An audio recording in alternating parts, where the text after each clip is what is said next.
یہ کس وجہ سے ہے؟ آج تم بدلہ دیے جاؤ گے عذاب رسوائی کا، بما کنتم تقولون علی اللہ غیر الحق، بوجہ اس کے جو تھے تم کہتے اللہ پر ناحق، یعنی یہ جو باتیں اوپر کی آئی ہیں ناحق باتیں کرتے، وَكُنْتُمْ عَنْ آیَاتِهِ تَسْتَكْبِرُونَ، اور تھے تم اس کی آیات سے تم تکبر کرتے۔ ظاہر سی باتیں غرور والی ہی تو صفت تھی اندر، تبھی تو یہ منہ سے جملے نکل رہے تھے۔ یعنی اگر ایلیمنٹ ہم اپنے بھی کسی کو اگر کسی کا ہم ذکر کر رہے ہیں اور نیگیٹو ذکر کر رہے ہیں تو وہاں پر ہمارے اندر بھی غرور کا ہی ایلیمنٹ ہوتا ہے اندر۔ ہم بظاہر کہہ رہے ہوتے ہیں کہ ہم بہت عاجز پسند انسان ہیں، ہم کوئی غرور نہیں کرتے، ہم بڑے اللہ سے ڈرنے والے ہیں،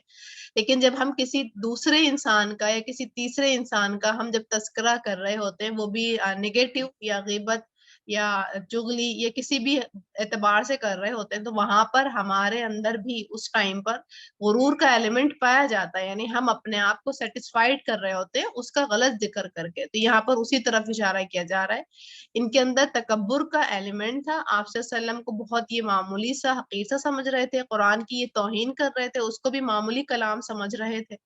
اور نبوت کا مذاق اڑا رہے تھے کہ جھوٹا دعویٰ کر کے، اور اللہ تعالیٰ کے ساتھ شریک کر رہے، اللہ کا نعوذ باللہ مذاق اڑانے کی کوشش کر رہے تھے۔ تو اسی کا اللہ تعالیٰ کہہ رہے ہیں کہ ان کو جزا دی جا رہی ہے، اسی کا ان کو بدلہ دیا جا رہا ہے جو انہوں نے اپنے ہاتھوں سے خود ہی کمایا۔ اور روایات میں یہ بھی آتا ہے کہ بری روح جو ہوتی ہے نا باڈی کے اندر سے اس طرح نکلتی ہے جیسے کہ کسی جھاڑ میں کوئی روئی پھنس گئی ہو، تو اس کو کس طرح کاٹن یعنی کوئی اون کس طرح پھنس گیا ہو کہ اگر آپ اس جھاڑ میں سے اس اون کو نکالنے کی کوشش کریں تو وہ اور بری طریقے سے الجھتا جاتا ہے، نکلے گا نہیں، اور بہت مشکل کے ساتھ نکلتا ہے۔ اسی طرح ان کی بھی مثال دی جاتی ہے کہ اسی طرح یہ بھی بہت مشکل کے ساتھ، اور فرشتے جو ان کو کھینچ کے نکال رہے ہوتے ہیں، یہ نکلنا نہیں چاہتے ہیں، اندر ہی رہنا چاہتے ہیں، کیونکہ ان کو آگے کا اپنا انجام جو ہے وہ صاف صاف نظر آنا شروع ہو جاتا ہے۔ تو اللہ تعالیٰ ہمیں بھی اس عذاب سے اللہ تعالیٰ بچائے اور ہمیں نیکی کی توفیق دے اور اس پر ثابت قدم بھی بنائے، شیطان کے شر سے محفوظ رکھے۔ لیکن ہم نے بھی اپنا جائزہ لینے کی ضرورت ہے۔ یہ آیات صرف تو ان لوگوں کے تو صرف واردات سنانے کے لیے نہیں آتی، کوئی ہمارے علم میں اضافہ یا اسٹوری سنانے کے لیے نہیں آتی، یہ آیات اسی لیے ہی آتی ہیں تاکہ ہم اپنے اندر اپنے گریبان میں جھانکیں اور غور و فکر کریں کہ ہم کہاں کھڑے ہیں، ہمارے اندر کیا چیز ہے۔ حالانکہ ہم یہ بات بھی جانتے ہیں کہ رائے کے دانے کے برابر بھی اگر کوئی انسان کبر لے کے جائے گا، غرور لے کے جائے گا، تو وہ جہنم میں غوطہ کھائے گا، جنت میں نہیں جائے گا۔ تو اس چیز کا ہم نے بھی اپنے اوپر تزکیہ کرنا ہے اور غور و فکر کرنا ہے۔ آگے وَلَقَدْ جِئْتُمُونَا، اور البتہ تحقیق آ گئے تم ہمارے پاس، فرادا اکیلے اکیلے، کما جیسا کہ خلقناکم پیدا کیا تھا ہم نے تمہیں، اول مرہ پہلی بار، وَتَرَكْتُمْ مَا خَوَّلْنَاكُمْ وَرَاءَ ظُهُورِكُمْ، اور چھوڑ آئے تم جو دیا ہم نے تمہیں پیچھے اپنی پشتوں کے۔ یعنی کہ جب انسان اب یہاں پر کب کا منظر بتایا جا رہا ہے، قیامت کا منظر کھینچا جا رہا ہے کہ اب وہ نکل چکا ہے، یعنی ظالموں کے خبر دی جا رہی ہے قیامت کا منظر کھینچ کے، کہ اب وہ قیامت کے منظر میں یعنی حشر کے میدان میں کھڑا ہوا ہے، اور اس سے یہ بات کہی جا رہی ہے کہ تم تو اب اکیلے کھڑے ہو، وہاں تو بڑے قبیلے اور بڑی طاقتوں کا ذکر کیا کرتے تھے، اب تم ان ساری طاقتوں کو، ان ساری آرائشوں کو، ساری نعمتوں کو چھوڑ کر آ گئے، یہاں صرف تم خالی ہاتھ اکیلے کھڑے ہو۔ وَمَا نَرَى مَعَكُمْ شُفَعَاءَكُمُ الَّذِينَ زَعَمْتُمْ أَنَّهُمْ فِيكُمْ شُرَكَاءُ، اور نہیں ہم دیکھتے ساتھ تمہارے سفارشوں کو، اور وہ جو گمان کیا تھا تم نے کہ بے شک وہ تم میں شریک ہیں، یعنی تمہارے وہ شریک، وہ ہمدرد، وہ نمائندار وہ کہاں ہیں جو تم دنیا میں جن کو ساتھ ساتھ لیے چلتے تھے، اور دنیا میں جن کا تم زوم اٹھایا کرتے تھے، اور دنیا میں تمہیں اس بات کا اعتبار تھا، اس بات کا بھروسہ تھا کہ یہ لوگ تمہارے ساتھ رہیں گے تو تمہیں کوئی نقصان نہیں ہوگا، تو وہ لوگ کہاں ہیں؟ لَقَدْ تَقَطَّعَ بَيْنَكُمْ وَضَلَّ عَنْكُمْ مَا كُنْتُمْ تَزْعُمُونَ، البتہ تحقیق کٹ گیا تعلق تمہارے درمیان اور گم ہو گیا تم سے وہ جو تھے تم گمان کیا کرتے، یعنی جن لوگوں کا تم کو سہارا تھا، جن بتوں کا تم کو سہارا تھا، جن چیزوں کے بارے میں تم مطمئن تھے کہ یہی تمہیں بچائیں گی، یہ تمہیں اللہ کے عذاب سے بچائیں گی، قیامت کے دن بچائیں گی، تمہیں دنیا میں بھی پروٹیکٹ کریں گی، تمہیں آخرت میں بھی پروٹیکٹ کریں گی، تو وہ سارے تعلق تم سے آج کٹ گئے، اب تم خالی ہاتھ کھڑے ہو، تمہارے کوئی شریک، کوئی دوست، کوئی بت، کوئی نہیں ہے، جن کا تم دعویٰ کرتے تھے سارے گم ہو چکے ہیں۔ ان اللہ فالق الحب والنوا، کس طرح تم اللہ سے منہ موڑ سکتے ہو، کس طرح تم اللہ سے بے نیاز یا اللہ سے گم ہو سکتے ہو، اللہ کو کس طرح تم اگنور کر سکتے ہو، حالانکہ اللہ کون ہے؟ بے شک اللہ پھاڑنے والا ہے دانے اور گٹھلی کو، یخرج الحی من المیت، اور وہ نکالتا ہے زندہ کو مردے سے، یعنی جب ایک بیج، ایک دانہ زمین میں دبایا جاتا ہے تو وہ اس کے اگر فلرش فارم دیکھی جائے تو پھٹ کے پھر ایک پودا نکلتا ہے، تو ایک دانہ، ایک مردہ سا دانہ لگ رہا ہوتا ہے لیکن وہ پھٹ کے ایک زندہ چیز یعنی ایک پودا کو نکالتا ہے۔ وَمُخْرِجُ الْمَيِّتَ مِنَ الْحَيِّ، اور وہ نکالنے والا ہے مردہ کو زندہ سے، یعنی اللہ تعالیٰ ہی کا ایک نظام ہے کہ وہ چاہے جانور ہو یا انسان ہو، ان میں سے بھی اللہ تعالیٰ مردے نکال دیتے ہیں، یعنی بچے جو ہیں مردے بھی پیدا ہو جاتے ہیں۔ ذالکم اللہ فانا تؤفکون، یہ اللہ ہے، یعنی تم ہی پھر اللہ کی طرف آتے ہو، یہ اللہ ہے، اگر اللہ چاہے تو بچے کو اندر فوت کر دے اور پھر پیدا کروا دے تم سے، اور تم کہاں گم ہو، تم کہاں پھیرے جاتے ہو، کس چیز کا تمہیں وہم و گمان ہے، کہاں تمہارا دھیان ہے، کیوں تم اللہ سے غافل ہو۔ اور یہ جو جملے تھے نا بڑے مجھے جھنجھوڑ دینے والے لگ رہے تھے، میں نے اس لیے ان کو ہائی لائٹ بھی کیا تھا کہ واقعی ہم دنیا میں اتنے زیادہ غرق ہو چکے ہیں دنیا میں، اور لمبی لمبی آرزوؤں میں اور طویل ہم نے خواہشات بنائی ہوئی ہیں کہ فلاں یہ کریں گے، وہ کریں گے، تب یہ کریں گے، حالانکہ انسان کو پل بھر کی نہیں پرواہ، پل بھر کی نہیں فکر، انسان کو نہیں پتا کہ ابھی تھوڑی دیر میں ہی کیا ہونے والا ہے اس کے ساتھ۔ اور اللہ سے غافل، اللہ کو تو پسند ہی نہیں وہ مجلس جہاں پر باتیں ہوں، کہہ کے لگائے جائیں، تذکرے ہوں، لیکن اللہ کا ذکر نہیں ہو، وہ تو مجلس بھی انسان کے لیے قیامت کے دن باعث عذاب ہوگی اور باعث شرمندگی ہوگی، باعث حسرت ہوگی کہ وہ انسان اتنا زیادہ حسرت زدہ ہوگا، وہ یہ سوچے گا کاش یا تو میں اس مجلس کا حصہ نہیں ہوتا، یا وہ مجلس بنا اللہ کے ذکر سے خالی نہیں ہوتی، یعنی اللہ کے ذکر کے ساتھ ہوتی۔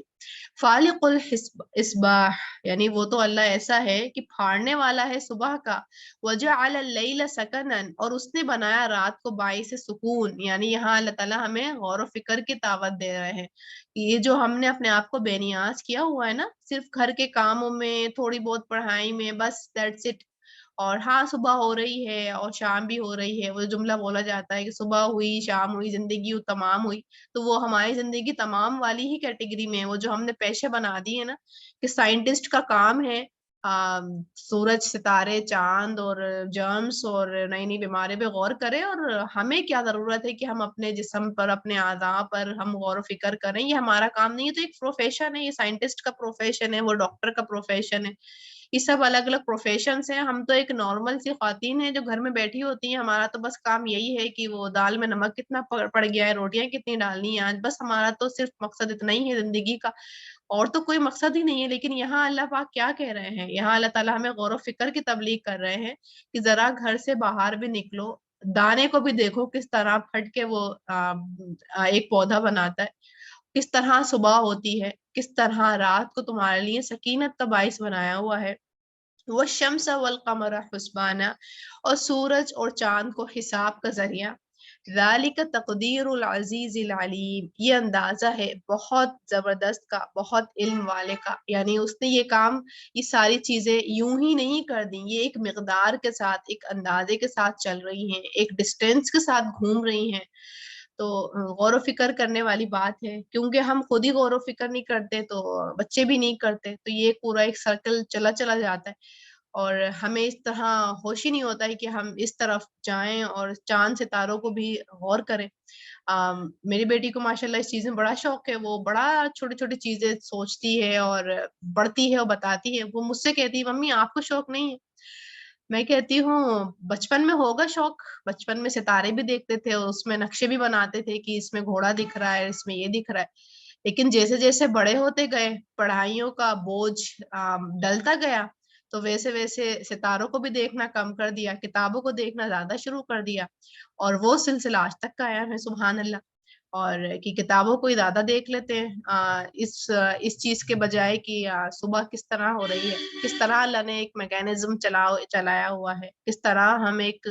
دنیا گھوم رہی ہے اور ہمیں محسوس نہیں ہو رہا ہے کہ دنیا گھوم رہی ہے۔ کبھی ہم الٹے بھی لٹکے ہوئے ہوتے ہیں کبھی ہمارے الٹ لوگ جو کھڑے ہیں دنیا میں وہ سیدھے کھڑے ہوتے ہیں، لیکن ہمیں کبھی محسوس نہیں ہوتا۔ ہمارا تو کبھی کھانا الٹا نہیں گرتا، ہم تو کبھی الٹے نہیں گرتے، اور ہمیں یہ آسمان کیوں نیلا دکھ رہا ہے، اور سورج کتنا بڑا ہے۔ واقعی ہمیں غور نہ تو ہمیں توفیق ہوتی ہے اور نہ ہی ہم توفیق پیدا کرنا چاہتے ہیں۔ ہم سوچتے ہیں یہ تو فلاں کام ہے، بیٹی ہے یہ تو آپ کا شوق ہے آپ کرو، میرا شوق تو میں یہ ہے، یہ والی کتاب پڑھنا ہے تو میں یہ پڑھوں گی۔ تو مطلب اللہ تعالیٰ نے تو نہیں کہا نا کہ یہ بس فلاں ایک ریسرچ ہے اور یہ فلاں ہی انسان کرے گا، فلاں ہی شعبہ کرے گا۔ اور آپ کہاں ہیں؟ یہاں تو اللہ تعالیٰ نہیں کہہ رہے ہیں کہ یہ اسپیسیفک لوگ ہی اس چیز کو غور کریں گے، یہاں تو ہم سب کو اللہ تعالیٰ تبلیغ کر رہے ہیں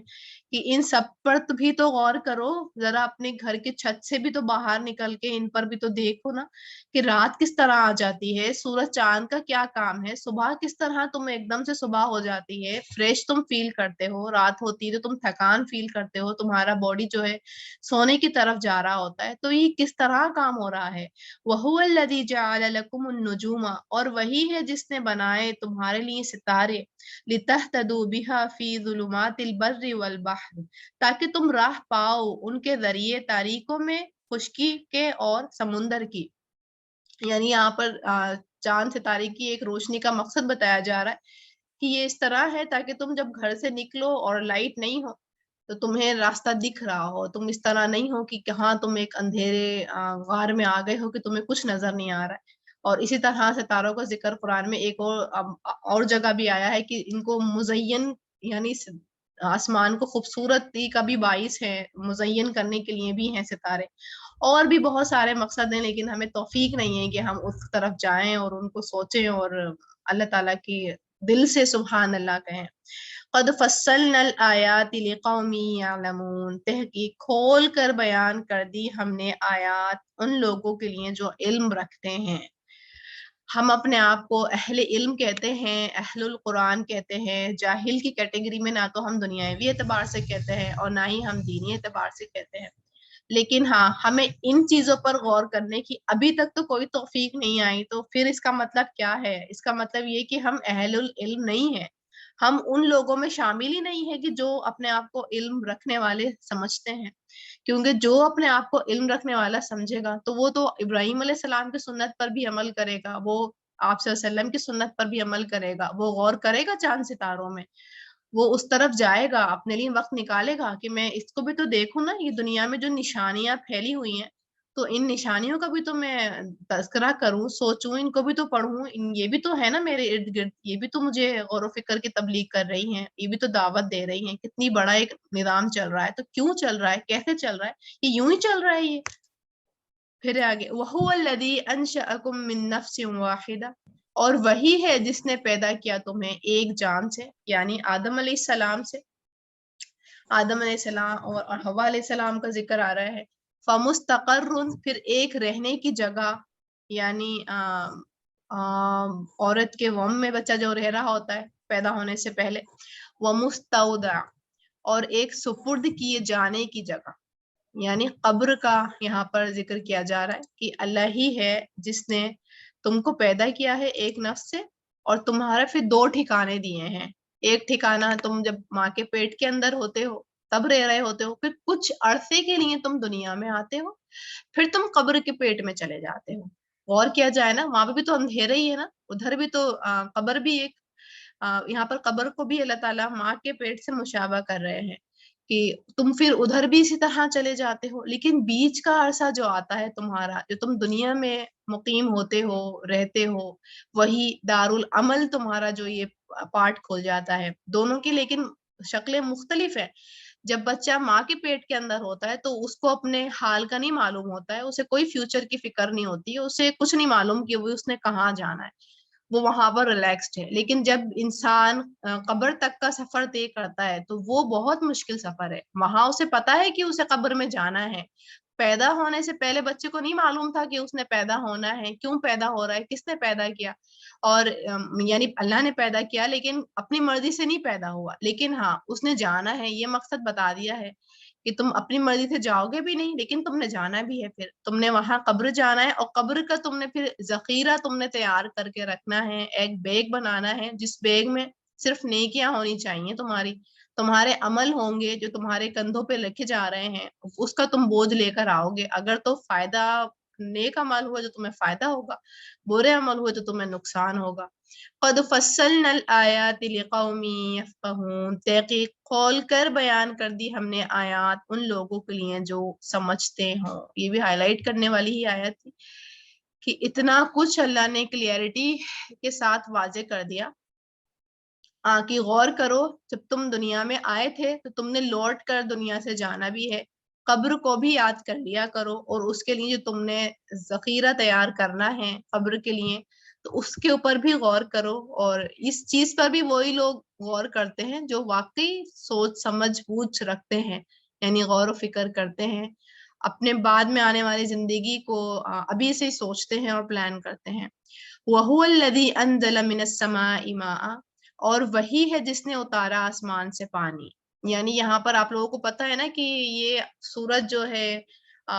قریش مکہ کے اوپر دلائل دے دے کے ان کو ہی مخاطب ہو رہی ہے،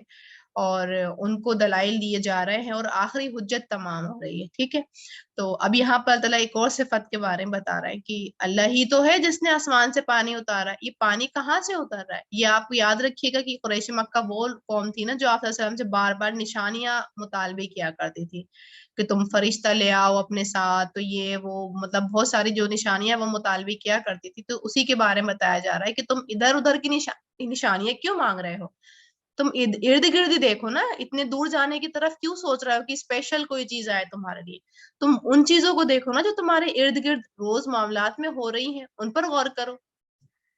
کہ جو پانی آسمان سے بہ رہا ہے یہ کون بہا رہا ہے؟ فَأَخْرَجْنَا بِهِ نَبَاتَ كُلِّ شَيْءٍ، پھر نکالی ہم نے ساتھ اس کے پیداوار ہر چیز کی، یعنی یہ جو تمہاری پیداوار ہوتی ہے، وہاں تو فصل بہت زیادہ کھجور کی ہوتی تھی، تو کھجور کی تمہاری پیداوار ہو رہی ہے تو یہ کیا یوں ہی ہوئی جا رہی ہے؟ اسے کون پیدا کرنے والا ہے؟ فَأَخْرَجْنَا مِنْهُ خَضِرًا، پھر نکالا ہم نے اس سے سبزہ، نُخْرِجُ مِنْهُ حَبًّا مُتَرَاكِبًا،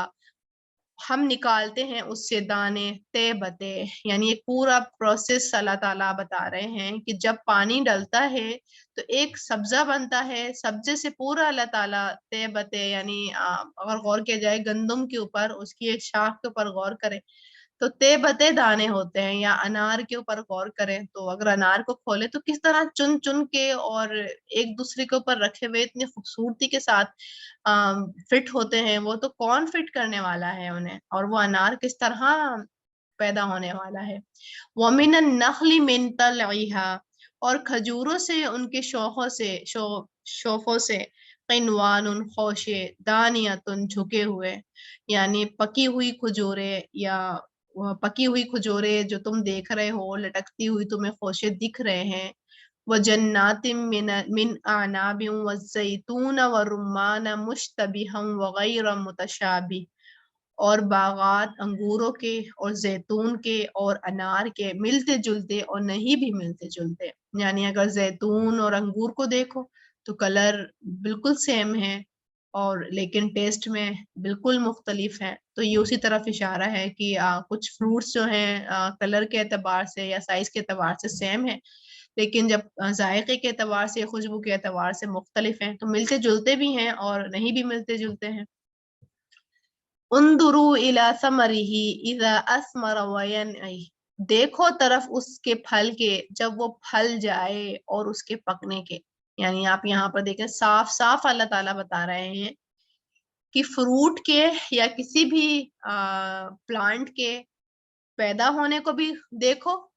پیدا ہونے کے بعد جب وہ بڑا ہو جائے تو اس کو بھی دیکھو، اس پر بھی غور کرو۔ ان فی ذالکم لآیات لقوم یؤمنون، بے شک اس میں البتہ نشانیاں ہیں ان لوگوں کے لیے جو ایمان رکھتے ہیں۔ تو یہاں پر پھر اللہ تعالیٰ غور و فکر کی ہی آیت نازل کر رہے ہیں اور ہمیں بھی اسی طرف اللہ تعالیٰ راغب کر رہے ہیں کہ ہم بھی اپنے زندگی کا کچھ حصہ یا اپنے وقت کا کچھ حصہ اس طرف لگائیں کہ ان چیزوں کے لیے بھی ہم غور کریں اور ان کو بھی دیکھیں کہ جو ہم ایک دم سے فروٹ کھا رہے ہوتے ہیں کہ کبھی آم کا موسم آ جاتا ہے تو کبھی تربوز کا موسم آ جاتا ہے، تو یہ موسم کس طرح ایک دم سے یہ فروٹس آ جاتے ہیں، ان کا کیا میکینزم ہے، یہ کس طرح کب سے یہ پیداوار شروع ہو جاتی ہے اور کب یہ پھل پھولتے ہیں اور کس طرح یہ ایک بیج ڈلتا ہے تو یہ اتنے بڑے ہوتے ہیں، ان کی چھوٹی ساری شکل ان کی کیا تھی، جب یہ بڑے ہوئے تو کیا شکل تھی، اور ایٹ لیسٹ اگر اتنا بھی نہیں دیکھا جا رہا ہے تو اس چیز پر ہی غور کر لیں کہ جب فروٹ کھائیں تو پھر دیکھیں کہ کس طرح اللہ تعالیٰ نے باہر کی شکل الگ رکھی ہے، اندر کی شکل الگ رکھی ہے، باہر سے خوشبو الگ آ رہی ہے، اندر سے خوشبو الگ آ رہی ہے، اور کس طرح اللہ تعالیٰ نے یہ ایک نظام بنایا ہوا ہے، اور انسان کے غور و فکر کرنے کے لیے اللہ تعالیٰ نے ہر چیز کھولی ہوئی ہے اور بہت سارے نشانیاں ہیں اور ہر چیز میں نشانی ہے، اور انسان کا بوریت دور کرنے کی اور اسٹریس فری لائف کرنے کے لیے اللہ تعالیٰ نے بہت سارے مواقع دیے ہوئے ہیں، لیکن ہوا بس یوں ہی کہ ہم نے جب اپنے آپ کو بند کیا اور جب ہم اپنی زندگی کو ایکسلنس کے لیول سے اتار کے پروڈکٹیوٹی پہ جب لے کر آئے کہ نہیں ہم نے بس پروڈکٹیو بننا ہے، جب ہم نے یہ والا نعرہ لگایا تو پھر ہم پروڈکٹیو بے شک بن گئے، لیکن ہاں ہم اپنی جو فطرت سے تھے، وہ جو حقائق تھیں، وہ جو اللہ تعالیٰ نے ہمارے ذہن میں غور و فکر والا ایک ایلیمنٹ جو ایک چپ فٹ کی ہوئی ہے، ہر چیز کو گہرائی سے سمجھنے کی چپ فٹ کی ہوئی ہے، اس کو ہم نے ہاں ضرور پیچھے کر دیا، پس پش ڈال دیا اور اس کو ہم نے ایک طریقے سے زنگ لگانے کے لیے چھوڑ دیا۔ پھر ہم ہر بات کو سطحی طور پہ لیتے ہیں، پھر وہی والی بات آ جاتی ہے کہ اپنا ریموٹ کنٹرول ہم بڑی آسانی سے کسی اور کو دے دیتے ہیں، اگر ہم اتنے گہرے سوچنے والے ہوں تو جب سامنے والا ہمارے اوپر بھرم ہو رہا ہو اور غصہ کر رہا ہو تو ہم اس ٹائم پر سائیکی کو سوچیں گے، نہ کہ اس کے جملوں پر ہم غور کریں گے، ہم یہ سوچیں گے کہ اس کی سائیکی کا کیا لیول ہے، یہ کیوں پریشان ہے، اس نے کیا میری بات سے سمجھا، اور ہم سولوشن کی طرف جائیں گے، رسپانس کریں گے، اس کو اس ٹائم مجبور سمجھیں گے کہ کتنا بیچارہ اپنے مزاج کے اعتبار سے مجبور ہے کہ یہ اپنے آپ پہ کنٹرول ہی نہیں رکھ سکا، اور ہم اس کو سمجھیں گے، انسان ہونے کا مارجن دیں گے، نہ کہ ہم ریئیکٹ کریں گے اس کے اوپر چیخیں گے اور اس کو ریئیکٹ کر کے اور اس کو ہم شرمندہ کریں گے اور اس کو ہم کٹگھرے میں کھڑا کر دیں گے اور اس کے اوپر برے برے عقاب لگائیں گے، تو یوں ہی ہمارے جو ہے پستی کی طرف ہم چلے گئے، اسی وجہ سے کہ جہاں منہ ڈالو، جس گھر میں منہ ڈالو، بس یہی مسئلے مسائل ہیں، اس نے یہ کہہ دیا تو وہ چکر کھا کے گر گئی، اس نے یہ کہہ دیا تو آج بی پی لو ہے، تو اس نے یہ کہہ دیا، فلاں نے یہ کہہ دیا تو میں نے خود یہ کہہ دیا تو آج میری طبیعت خراب ہے، اور اس نے ایسا کیوں کہہ دیا، اس نے ایسا اس لیے کہہ دیا، مطلب سولوشن کی طرف ہم ہے ہی نہیں، ٹریک پہ سے کیونکہ ہم اترے ہوئے ہیں، ہر چیز کو سطح طور پہ دیکھ رہے ہیں، تو اس وجہ سے ہمیں سامنے والی کی فیلنگس ہمیں دکھتی نہیں ہے، وہ جب ہمیں ہرٹ کرتا ہے تو ہم بھی خوب اچھے طریقے سے دونوں ہاتھ اٹھا کے ہم بھی اس کو خوب اچھے طریقے سے ہرٹ کرتے ہیں، ایکنالج نہیں کرتے ہیں۔ وَجَعَلُوا لِلَّهِ شُرَكَاءَ الْجِنَّ، اور انہوں نے بنا لیا اللہ کے لیے شریک جنوں کو، وَخَلَقَهُمْ وَخَرَقُوا لَهُ بَنِينَ، حالانکہ اس نے پیدا کیا انہیں اور انہوں نے گھڑ لیے اس کے لیے بیٹے اور وبناتن اور بیٹیاں بغیر علم کے، سبحانہ وتعالی عما یصفون، پاک ہے وہ اور بلندر ہے اس سے جو وہ صف بیان کرتے ہیں، یعنی اللہ کی تو اتنی زیادہ نشانیاں ہیں، تم اللہ پر غور کرو کہ تمہارا اللہ ہے کون، تم اس کو اتنا معمولی سمجھ رہے ہو کہ اس کے ساتھ تم شریک ٹھہرا دیتے ہو، یہ تو انسان مجبور ہوتے ہیں کہ ان کے لیے ان کے بیٹے بیٹیاں ہوں، وہ اس سے باؤنڈ ہوتے ہیں، لیکن اللہ تو کسی باؤنڈیشن کا محتاج نہیں ہے، اللہ کو تو کسی بیٹا اور بیٹی کی ضرورت نہیں ہے، اللہ کو کسی سہارے کی ضرورت نہیں ہے، وہ تو خود یہ سارا نظام چلا رہا ہے، تو تم کس طرح یہ والی باتیں بیان کر رہے ہو، اور کیونکہ ہمیں پتہ ہی ہے کہ یہود نصارہ مشرکین یہ سارے طرز عمل کرتے آئے ہیں کہ کسی کو بیٹی کسی کو بیٹا اس طرح سے اللہ کے آگے شرک کرتے ہیں، تو یہاں اللہ کی ایک شکایت ہی ہے کہ کس طرح یہ اللہ تعالیٰ کے ساتھ ایک ظلم کیا جاتا ہے کہ اتنی بڑی بڑی نشانیاں اللہ نے پھیلائی ہوئی ہیں، اس کو بالکل نظر انداز کرتے ہوئے، بالکل ڈکلائن کرتے ہوئے اور صرف اپنی کہنا، یہ تو یوں مثال ہے کہ آپ نے ایک بہت بہترین ڈش بنائی اور بہت محنت سے بنائی اور آپ نے جب سرو کی تو اس کو چھوڑ دیا، اس کو نہیں دیکھا کہ آپ نے کتنی محنت سے، کتنی محبت کے ساتھ، کتنی اپنی شفقت کے ساتھ وہ چیز آپ نے پریپیئر کی اور بنائی، وقت لگایا خوش کرنے کے لیے اور ہیلدی انوائرمنٹ دینے کے لیے، اور ہوا یوں کہ اس نے آپ کی محنت کو ایکنالج کرنے کی بجائے اس نے کسی اور بات پر آپ کو جو ہے ذمہ دار ٹھہرانا شروع کر دیا اور آپ کی ڈش کو بالکل ہی دستبردار کر دیا، اگنور کر دیا، تو کس طرح محسوس ہوگا.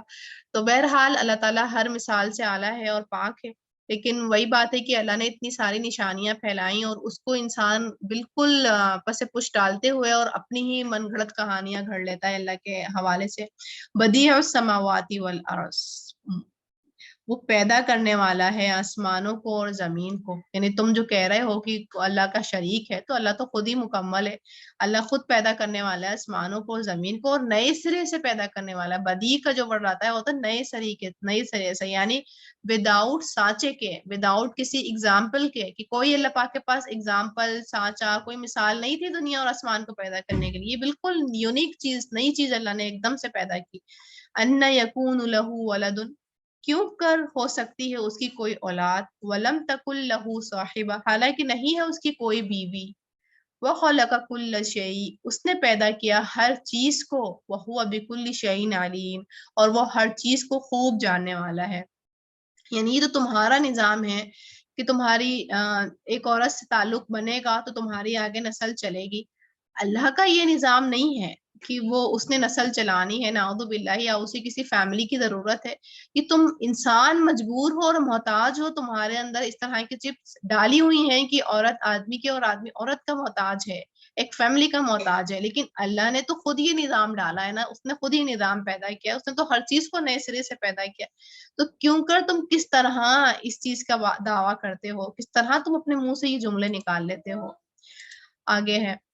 ذالکم اللہ ربکم، یہ ہے اللہ رب تمہارا. اتنی ساری نشانیاں دیکھی تم نے. لا الہ الا ہو، نہیں کوئی الہ برحق مگر وہی. خالق کل شیء، پیدا کرنے والا ہے ہر چیز کا. فاعبدہ، بس عبادت کرو اسی کی. وہو علی کل شیء وکیل، اور وہ اوپر ہر چیز کے کارساز ہے. یعنی تمہارا جو خالق ہے، تمہارا جو معبود ہے، وہ کوئی معمولی ہستی نہیں ہے، وہ تو بہت بڑی ہستی ہے. اور تمہارا کام کیا ہے؟ تم اس کی نشانیوں پر غور کرو اور پھر دل سے اس کی عبادت کرو. لا تدرکہ الابصار، نہیں پا سکتی اسے نگاہیں. وہو یدرک الابصار، اور وہ پا لیتا ہے نگاہوں کو. وہو اللطیف الخبیر، اور وہ بہت باریک بین ہے، خوب باخبر ہے. یعنی یہ مشرکین مکہ اللہ تعالیٰ کو دیکھنے کے لیے بھی مطالبے کیا کرتے تھے کہ اچھا تمہارا اللہ ایسا ہے تو ہم دیکھیں گے. تو اسی کا جواب دیا جا رہا ہے کہ اللہ تعالیٰ کو تو کسی کی نگاہیں بھی نہیں پا سکتی. ہاں لیکن اللہ سب کو دیکھ رہا ہے اور وہ باریک بین ہے، باخبر ہے. تم اس بات سے مت بے فکر رہنا، غافل مت ہو جانا کہ تم نہیں دیکھ سکتے اللہ کو، تو اللہ بھی تم سے بے خبر ہے. لیکن اللہ جو ہے وہ باریک بین ہے، وہ تمہارے ہر عمل سے، ہر سوچ سے، ہر ایکشن سے پورا باریک بینی کے ساتھ باخبر ہے. اور اس نے فرشتے لگائے ہوئے ہیں جو ہر چیز ریکارڈ کر رہے ہیں. قد جاءکم بصائر من ربکم، تحقیق آ گئی تمہارے پاس کھلی دلیلیں تمہارے رب کی طرف سے. فمن ابصر فلنفسی، تو جس نے دیکھ لی تو اس کے لیے، اس کی اپنے نفس کے لیے ہے. ومن عمی فعلیہا، اور وہ جو اندھا ہوا تو اسی پر ہے. یعنی یہ تو بہت ساری نشانیاں ہیں جو تمہارے ارد گرد پھیلی ہوئی ہیں. اور دور بھی مت جاؤ، اپنے نفس پر ہی غور کرو. ایک ڈاکٹر کا شعبہ نہیں بنا دو، تم خود بھی اپنے نفس پر غور کرو گے، تمہیں خود ہی بہت ساری نشانیاں اس میں دکھیں گی. تو دیکھنے والے کے لیے تو نشانیاں ہیں، اگر جو آنکھیں رکھ رہا ہے تو اس کے اوپر تو نشانیاں ہیں. اور نہیں دیکھنے والے کے لیے تو وہ اپنا نقصان خود ہی کر رہا ہے. اگر وہ اندھا بنا ہوا ہے، ساری نشانیاں دیکھنے کے باوجود بھی اس طرح دعویٰ کر رہا ہے کہ جیسے کہ وہ کوئی چیز اس نے دیکھی ہی نہیں، تو وہ اپنا ہی نقصان کر رہا ہے. وما انا علیکم بحفیظ، اور نہیں میں تم پر کوئی نگران. یہ تو یوں بات ہے نا کہ ایک مصیبت آ رہی ہے اور کہا جا رہا ہے کہ ایک مصیبت آ رہی ہے، تو سمجھدار نے تو مصیبت دیکھی اور اس نے اپنا بچاؤ کر لی. اور جو سمجھدار نہیں تھا اس نے کہا نہیں مصیبت ہاں دیکھ لی، لیکن نہیں یہ مصیبت نہیں ہے، یہ کچھ اور ہے. تو اس نے تو اپنا ہی نقصان خود ہی کیا نا، اور اپنا اندھا پن اس کو خود ہی ڈبا لے گیا. وَكَذَلِكَ نُصَرِّفُ الْآيَاتِ، اور اسی طرح ہم پھیر پھیر کر لاتے ہیں آیات کو. وَلِيَقُولُوا دَرَسْتَ وَلِنُبَيِّنَهُ، اور تاکہ وہ کہیں پڑھ لیا ہے تو نے، اور تاکہ ہم بیان کریں اسے لِقَوْمٍ يَعْلَمُونَ، ان لوگوں کے لیے جو علم رکھتے ہیں. یعنی پھیر پھیر کر لاتے ہیں، کس لیے؟ کہ تاکہ وہ درست کہیں. یعنی ان لوگوں کا دعویٰ کیا تھا؟ انہوں نے ایک اور الزام آپ صلی اللہ علیہ وسلم پر لگایا تھا نا، کہ آپ صلی اللہ علیہ وسلم کسی رومی انسان سے جا کے آپ صلی اللہ علیہ وسلم جو ہے تعلیم لے رہے ہیں، اور وہ سکھا رہا ہے آپ صلی اللہ علیہ وسلم کو یہ ساری باتیں. تو رومی لوگوں سے جا کے، رومی غلاموں سے جا کے، ان سے جا کے آپ صلی اللہ علیہ وسلم یہ علم حاصل کر رہے ہیں. تو اس لیے اللہ تعالیٰ بتا رہے ہیں کہ یہ سارے آیات جو ہم پھیل پھیل کے اس لیے بتا رہے ہیں تاکہ یہ والے منہ سے جملے جو ہیں ان کی یہ نہ نکلیں، ان کو یہ بات لگے کہ ہاں اللہ ہی ہے اور اللہ نے ہی یہ ساری چیزیں نازل کی ہیں، نہ کہ کسی رومی غلام نے یہ جو قرآن بتایا ہے اور یہ جو علم دیا جا رہا ہے کسی انسان کا گھڑا ہوا ہے. یہ اللہ کی طرف سے آیا ہے اور یہ الہی چیزیں ہیں ساری چیزیں جو ہیں. اور یہ چیزیں اس لیے اللہ تعالیٰ پھیر پھیر کر واضح طور پہ بتا رہے ہیں تاکہ یہ وہ لوگ غور کر لیں جو علم رکھتے ہیں. اتبع ما اوحی الیک من ربک، پیروی کیجئے اس کی جو وحی کیا گیا طرف آپ کے رب کی طرف سے. یعنی اتنے سارے جب تم دلائل دیکھ لو اور فکر کر لو تو اس پہ کرنے کا کام کیا ہے؟ آپ علیہ وسلم سے مخاطب ہے کہ آپ خود پیروی کیجئے. آپ صلی اللہ علیہ وسلم نے تو کہا تھا نا کہ حضرت عائشہ کا قول آتا ہے کہ آپ صلی اللہ علیہ وسلم اہل القرآن تھے، یعنی چلتے پھرتے قرآن تھے. اگر قرآن کو دیکھنا تھا نا کس انسان نے پورے قرآن پر عمل کیا تو وہ آپ صلی اللہ علیہ وسلم تھے جو چلتے پھرتے قرآن تھے. تو آپ صلی اللہ علیہ وسلم سے یہی کہا جا رہا ہے کہ آپ چلتے پھرتے قرآن بنیے. لا الہ الا ہو، نہیں کوئی الہ برحق مگر وہی. وَأَعْرِضْ عَنِ الْمُشْرِكِينَ، اور اعراض کیجئے مشرکین سے، یعنی ان کی اتنی کڑوی کسیلی باتیں ہم ان کی ذہنی سطح پر جا ہی نہیں سکتے. اور کس قدر ان کے ہی شہر والوں نے، ان کے ہی اپنوں نے، پیاروں نے ان کے اوپر الزامات لگائے، ان کے اوپر تہمتیں لگائیں، ان کی ہر بار انسلٹ کی، اور ان کی بھی کی ساتھ میں اللہ تعالیٰ کی بھی انہوں نے نعوذ باللہ انڈائریکٹلی کی. تو یہ کتنی زیادہ پینفل ایک سچویشن ہوتی ہوگی آپ صلی اللہ علیہ وسلم کے لیے، اور کتنے زیادہ وہ غمزدہ ہو بھی جاتے ہوں گے، وہ بھی انسان ہی تھے. تو اللہ تعالیٰ ان سے یہی کہہ رہے ہیں، آپ صلی اللہ علیہ وسلم کو تسلی دیا کرتے تھے نا کہ آپ تو اپنا کام کریں، آپ کا کام ہے اپنا کام کرنا، اور ان لوگوں کی باتوں سے آپ اگنور کریں، ان لوگوں کی باتوں پہ توجہ نہیں دیں. اور ان کی سائیکی دوسری ہے، ان کی سائیکی کو ہی سمجھیں آپ کہ ان کی سائیکی کیا ہے. انہوں نے سمجھنا نہیں ہے یہ کون ہے، یہ وہ ہیں ومن عمیہ ہیں، یہ جو اندھے بنے رہتے ہیں نشانیوں سے. تو ان سے اعراض بڑھتی ہے. وَلَوْ شَاءَ اللَّهُ مَا أَشْرَكُوا، اور اگر چاہتا اللہ نہ وہ شرک کرتے ہیں. یعنی اگر اللہ کے تو اختیار میں سب کچھ ہے، اللہ چاہے تو سبھی بندوں کو نیکی پر لگا دے اور سب بندے جو ہیں نیک کام کریں اور جنت میں جائیں. تو لیکن اللہ کے یہاں زبردستی نہیں ہے نا کہ وہ زبردستی روک ٹوک لگائے اور فرشتے ہی کچھ ایسے مسلط کھڑے کر دے اور مندروں کے باہر کھڑے کر دے یا مشرکین کے سر پہ کھڑے کر دے کہ تھاڑ سے ڈنڈا مارے کہ تم ایمان لاتے ہو کہ نہیں لاتے ہو. تو ظاہر سی بات ہے ہر کوئی ایمان لے آئے گا، لیکن وہ والا ایمان نہیں چاہیے نا اللہ پاک کو جو اللہ کے خوف کے ساتھ اور ڈنڈا مار کے ہی آئے. اللہ کو تو وہ ایمان چاہیے نا جو انسان اپنی مرضی کے ساتھ کرے اور اپنی مرضی سے اللہ تعالیٰ کی طرف آئے، وہ والے لوگ اللہ پاک کو چاہیے. تو اللہ کیا کہہ رہے ہیں کہ آپ ان سے اعراض کیجئے، اور اگر اللہ چاہتا تو ان کو درست روش پہ لے آتا، کسی طرح سے بھی لے آتا. وَمَا جَعَلْنَاكَ عَلَيْهِمْ حَفِيظًا، اور نہیں بنایا ہم نے آپ کو ان پر محافظ. اور آپ اس بات سے بے فکر رہیے، آپ کا کام ہے تبلیغ کرنا، آپ تبلیغ کیجئے، لیکن ہاں آپ کو ان کے اوپر ذمہ دار نہیں بنایا کہ اگر یہ ایمان نہیں لا رہے ہیں یا الٹی سیدھی یہ گوئی کر رہے ہیں تو آپ کی پکڑ ہوگی، آپ کی کوئی پکڑ نہیں ہوگی. وما انت علیہم بوکیل، اور نہیں آپ ان پر کوئی کارساز. یہ ان کے جو عمل ہے وہ ان کے لیے ہی ہے، آپ سے نہیں ان کے متعلق پوچھا جائے گا. وَلَا تَسُبُّوا الَّذِينَ يَدْعُونَ مِن دُونِ اللَّهِ، اور نہیں تم گالی دو ان کو جنہوں نے وہ پکارتے ہیں سوائے اللہ کے. فَيَسُبُّوا اللَّهَ عَدْوًا بِغَيْرِ عِلْمٍ، تو وہ گالی دیں گے اللہ کو زیادتی کر کے بغیر علم کے. یہاں پر اللہ تعالیٰ کیا کہہ رہے ہیں، یہ ہم نے پہلے بھی یہ حکم پڑھا ہے کہ جیسے کہ انسان کوئی نیو مسلم ہوتا ہے نا تو پھر وہ کیا کرتا ہے، وہ جوش و جذبات اس کے اندر بہت زیادہ ہوتے ہیں اور گلٹ بھی ہوتا ہے کہ اتنے ٹائم سے وہ کیوں اللہ کے ساتھ شرک کرتا رہا. تو پھر وہ کیا کرتا ہے، وہ جذبات میں آ کے اپنے ہی یعنی اس کے سابقہ جو الہ تھے یا نان مسلمس کو پھر وہ برا بھلا کہنا شروع کر دیتا ہے. تو یہاں اللہ تعالیٰ ایک حکمت سکھا رہے ہیں کہ تم اس طرح نہیں کرنا عمل. اگر تم اس طرح عمل کرو گے تو ان کے تو بت ناحق ہے، ان کی تو کوئی حیثیت نہیں ہے، وہ تو اصلی نہیں ہے، لیکن تمہارا اللہ تو برحق ہے نا، وہ پھر تمہارے اللہ کو جو برحق ہے پھر زیادتی کریں گے، وہ تمہارے اللہ کے خلاف کچھ اس طرح باتیں کریں گے جو اللہ کو زیب نہیں دیتی، تو تم ان کے ریلیجن کو اس طرح کاؤنٹر مت کرو کہ ان کو ہرٹ کرو، ان کو ہرٹ نہیں کرنا، کیونکہ جب وہ ہرٹ ہوں گے تو پھر وہ تمہیں بھی ہرٹ کرنے کی کوشش کریں گے، لیکن تمہارے ہرٹ کرنے کی وجہ سے اللہ تعالیٰ کی طرف وہ بات آئے گی جو کہ ٹھیک نہیں ہے، تو تم اس طرح یہ والا معاملہ نہیں کرو۔ یہ اتنی پیاری یہاں پر اللہ تعالیٰ ایک سنت سکھا رہے ہیں یا ایک حکمت سکھا رہے ہیں کہ جب ایک انسان دین کا کام کرنے نکلتا ہے تو وہ اس چیز کا بالکل دھیان رکھے کہ جب وہ آگے سے بات کسی سے کہنے جا رہا ہے یا نیکی کی دعوت کرنے جا رہا ہے تو وہ سامنے والے کی سائیکی جانتا ہو، کہ سامنے والے کا ٹیمپرمنٹ بھی جانتا ہو، کہ میں جس سامنے والے، کیونکہ تبلیغ تو ہر انسان اس سے کرے گا نا جس سے تعلق ہوگا، اس پر بھی ہم نے پہلے بات کی ہے، تعلق والے سے ہی پہلے تبلیغ کرے گا، اپنے جاننے والوں میں پہلے جا کے یہ بات کرے گا۔ آپ صلی اللہ علیہ وسلم کی تو وہی کا یاد ہے نا کہ آپ صلی اللہ علیہ وسلم سب سے پہلے اپنی وائف کے پاس آئے تھے، پھر اپنے جگری دوست، بچپن کے دوست حضرت ابو بکر کے پاس آئے تھے، پھر جن کی گارجن شپ یعنی ان کے بھتیجے حضرت علی جو ان کے ہی انڈر ان کے سربراہ آپ صلی اللہ علیہ وسلم تھے، ان کو ساتھ میں تھے ان کے، تو ان کو پھر تبلیغ کی تھی، یعنی آپ صلی اللہ علیہ وسلم پہلے اپنے پیاروں سے شروعات کی تھی، ان کے ساتھ شروعات کی تھی تبلیغ کی، جن سے ان کا تعلق بہت زیادہ اسٹرانگ تھا، جن کے بارے میں آپ صلی اللہ علیہ وسلم کو معلوم تھا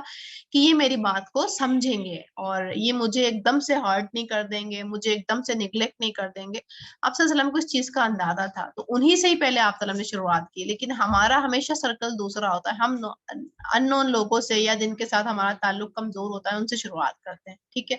تو ہم نے یہ کام نہیں کرنا ہے، اور جب ہم سامنے والے سے بات کر رہے ہوں گے، تعلق والے سے ہی بات کر رہے ہوں گے، ہمیں پتا ہوگا کہ اس کا لیول کیا ہے، اس کا وہ کس طرح کی بات کو ہضم کر جائے گا، کون سا لیول، آپ اگر کوئی بات بتا رہی ہیں تو اس کی انڈرسٹینڈنگ کتنی ہے، آپ کو سارا کچھ معلوم ہوتا ہے، اس کی سائیکی معلوم ہوتی، تو اس احتیاط کے ساتھ الفاظوں کو چادر پہناتے ہوئے بہت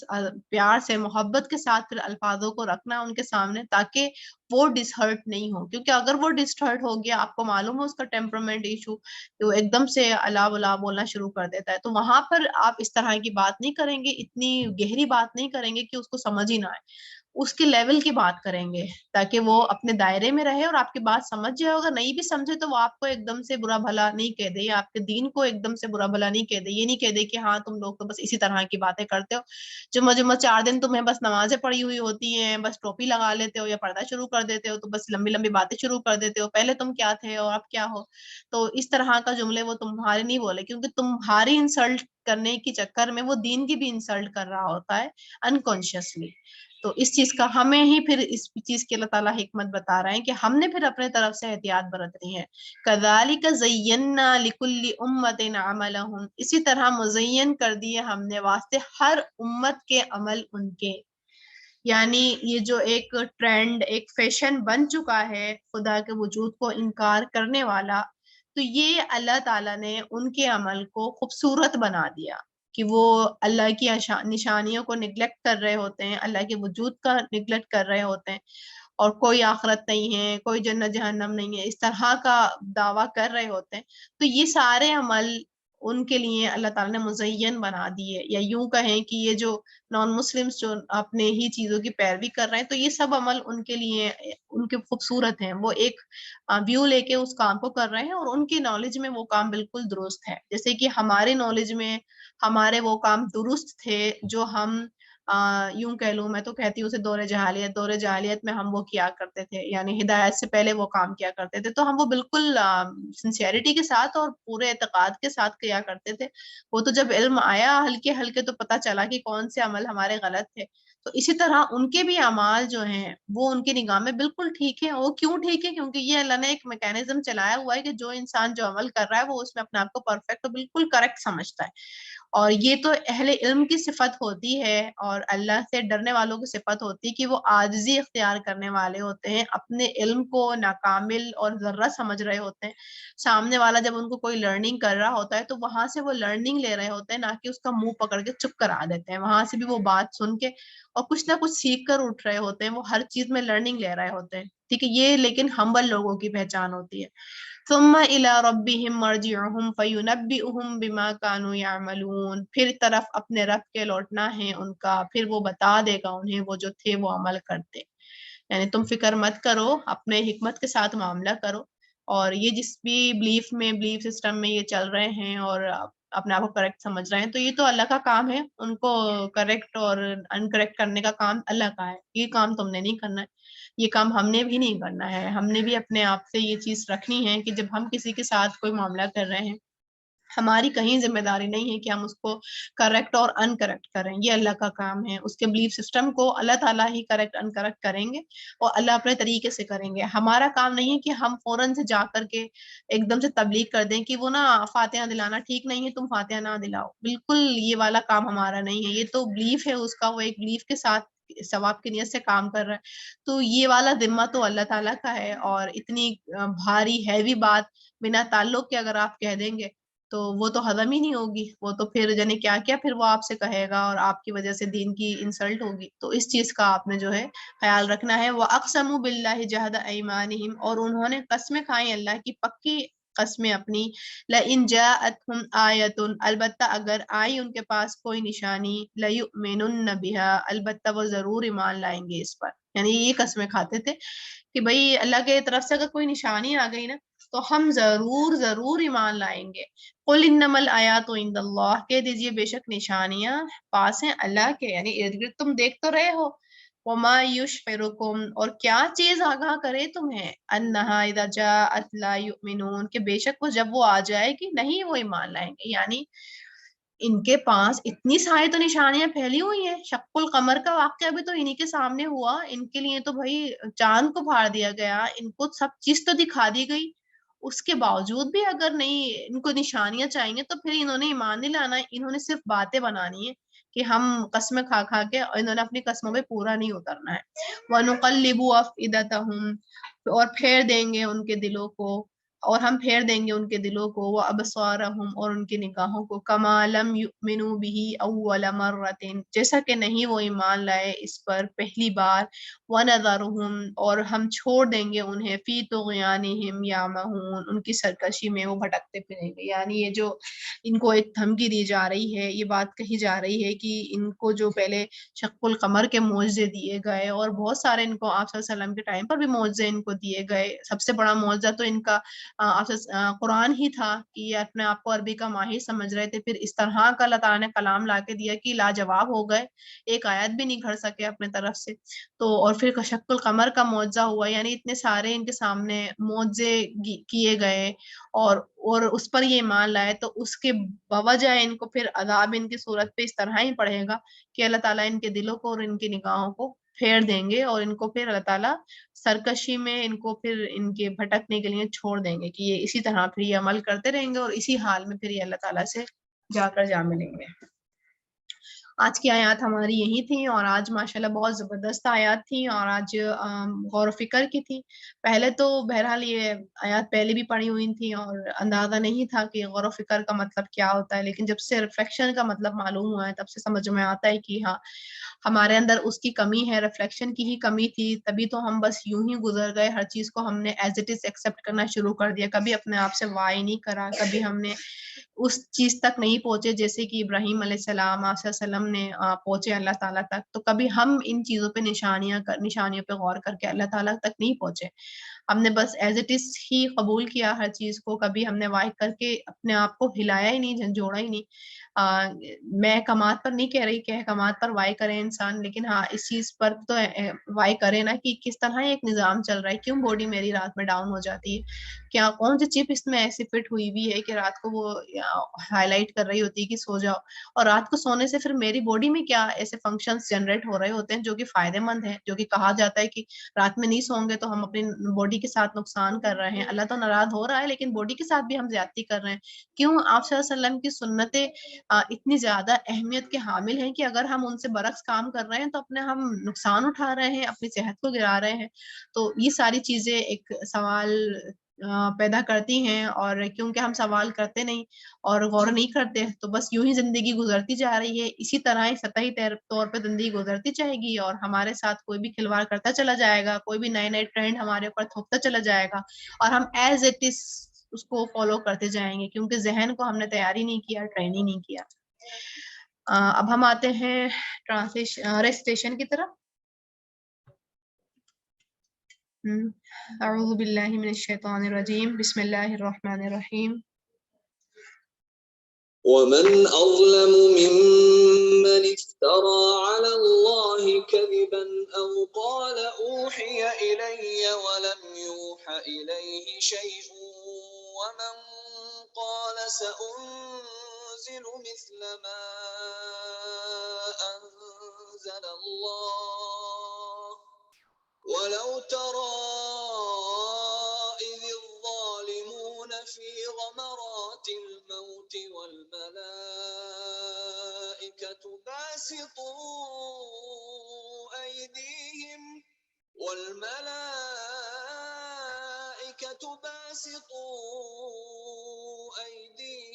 أخرجوا أنفسكم اليوم تجزون عذاب الهون بما كنتم تقولون على الله غير الحق وكنتم عن آياته تستكبرون ولقد جئتمونا فرادا كما خلقناكم أول مرة وتركتم ما خولناكم وراء ظهوركم وما نرى معكم شفعاءكم الذين زعمتم أنهم فيكم شركاء لقد تقطع بينكم وضل عنكم ما كنتم تزعمون إن الله فالق الحب والنوى يخرج الحي من الميت ومخرج الميت من الحي ذلكم الله فأنا تؤفكون فالق الإصباح وجعل الليل سكنا والشمس والقمر حسبانا ذلك تقدير العزيز العليم وهو الذي جعل لكم النجوم لتهتدوا بها في ظلمات البر والبحر قد فصلنا الآيات لقوم يعلمون وهو الذي أنشأكم من نفس واحدة فمستقر ومستودع قد فصلنا الآيات لقوم يفقهون وهو الذي أنزل من السماء ماء فأخرجنا به نبات كل شيء فأخرجنا منه خضرا نخرج منه حبا متراكبا ومن النخل من طلعها قنوان دانية وجنات من أعناب والزيتون والرمان مشتبها وغير متشابه انظروا إلى ثمره إذا أثمر وينعه إن في ذلكم لآيات لقوم يؤمنون وجعلوا لله شركاء خلقهم وخرقوا له بنين وبنات بغير علم سبحانه وتعالى عما يصفون بديع السماوات والأرض أنى يكون له ولد ولم تكن له صاحبة وخلق كل شيء وهو بكل شيء عليم ذلكم الله ربكم لا إله إلا هو خالق كل شيء فاعبدوه وهو على كل شيء وكيل لا تدركه الأبصار وهو يدرك الأبصار وهو اللطيف الخبير قد جاءكم بصائر من ربكم فمن أبصر فلنفسه ومن عمي فعليها وما أنا عليكم بحفيظ وكذلك نصرف الآيات وليقولوا درست ولنبينه لقوم يعلمون اتبع ما أوحي إليك من ربك لا إله إلا هو وأعرض عن المشركين ولو شاء الله ما أشركوا وما جعلناك عليهم حفيظا وما أنت عليهم بوكيل ولا تسبوا الذين يدعون من دون الله فيسبوا الله عدوا بغير علم كذلك زينا لكل أمة عملهم ثم إلى ربهم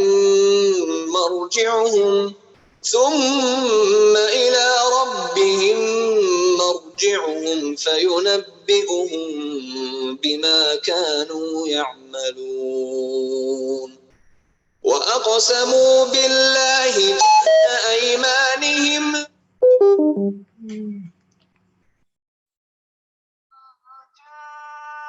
جاءتهم آية ليؤمنن بها قل إنما الآيات عند الله وما يشعركم أنها إذا جاءت لا يؤمنون ونقلب أفئدتهم وأبصارهم كما لم يؤمنوا به أول مرة ونذرهم في طغيانهم يعمهون.